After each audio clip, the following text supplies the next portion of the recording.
লাগিব বুলি কৈছে। আমি প্ৰভুৰ বাক্যবোৰ আমি শুনিব লাগিব। কোনোবাই যদি কৈ আছে তেতিয়াহ'লে আমি শুনাটো। কোনোবা কৈছিলে যে ঈশ্বৰ এটা চবতকে মানুহৰ এটা চবতকে ভাল গুণ হৈছে বুলি কৈছে কি শুনে। বহুত মানুহ এনেকে আছে ন, নিজৰটো কৈ থাকে কিন্তু শুনিব নিবিচাৰে, এনেকা মানুহ আছে ন। হয়নে পাষ্টাৰ কৃষ্ণা? এনেকে মানুহ আমি পাওঁ, হয় নে নাই? ব্ৰাদাৰ ডেভিড, আমি এনেকে পাইছো, হয় নাই?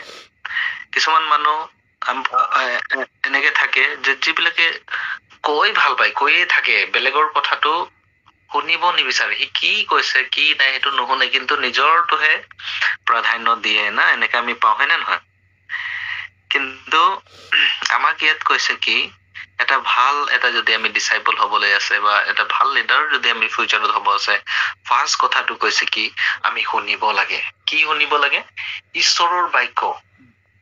বা মানুহে যদি আমাৰ ওচৰত কিবা এটা কথা কৈছে, সেইটো আমি কি কৰিব লাগে? ফাৰ্ষ্ট শুনিব লাগে। ভালকে যদি আমি শুনিছো, তেতিয়া আমি তাৰ সমাধানটো আমি তেওঁক দিব পাৰো। বা ঈশ্বৰৰ বাক্য যদি আমি শুনিছো, শুনাৰ যোগেদি কি হয় বুলি কৈছে? আমাৰ বিশ্বাস বৃদ্ধি পায় বুলি কৈছে। চ' শুনাটো ভেৰি ইম্পৰ্টেণ্ট। আমি 5টা পইণ্ট, আমি যেনেকে মই কলো 5টা আঙুলি ন, তো তেনেকে আমি 5টা পইণ্ট আমি ইয়াত চাম। প্ৰথম কথাটো হল আমি শুনিব লাগে কৈছে। প্ৰভুৰ কথাটো কি কৰিব লাগে? শুনিব লাগে। হেয়াৰিং বুলি কৈছে, শুনা। চ' আপোনালোকে যদি চাব বিচাৰে, আপোনালোকৰ ওচৰত যদি বাইবেল আছে, মই আপোনালোকক অনুৰোধ কৰো আপোনালোকে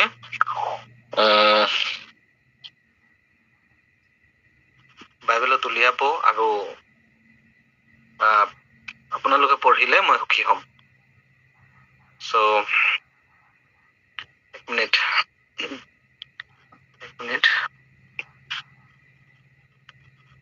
চ' প্ৰথম কথাটো আমি এইটো পাওঁ যে আমি শুনিব লাগে না। এতিয়া যদি কোনোবাই কিবা কৈছে, that means আমি সেইটো মনোযোগেৰে প্ৰথম কথাটো হল শুনিব লাগে।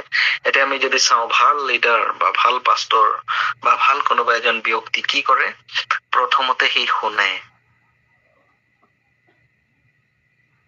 প্ৰথমতে শুনে, তাৰপিছতহে কি কৰে? তেওঁ সেইটোৰ ওপৰত কেনেকে টিপ্পনী দিব লাগে বা কেনেকে সেইটোৰ পৰামৰ্শ আগবঢ়াব লাগে, সেইটো পিছতহে আমি চাওঁ। তো সেইটোকে আমি আমাৰ বাইবেলত আমাক কেনেকে এই কথাটো দাঙি ধৰিছে সেইটোও আমি জনাটো দৰকাৰ। যদি আমি কৈ থাকো এনেকে কৰিব লাগে আৰু সেইটো কি আছে বাইবেলত সেইটো আমি চাব লাগে।